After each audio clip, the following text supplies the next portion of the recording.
Hello guys, in this video I'm going to show you how to turn off email notifications in the Pinterest app.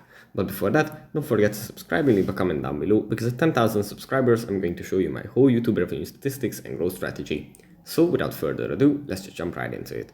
First we have to open up the Pinterest app, and here it usually opens up in the home menu where we have our feed, where we can gather some ideas, but from here we have to go into the saved menu. And then in the saved menu, we have to tap on this little cog in the top right corner. And then in this pop-up list, we have to go into settings.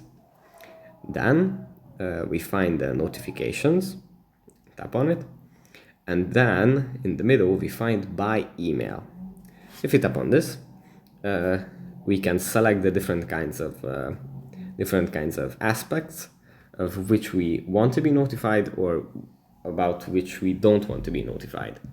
So for example, we can turn off popular pins, and then we won't get a notification by email about popular pins that might interest us. So that's pretty much it for this video. Hope it was helpful for you guys, and I'll see you in the next one.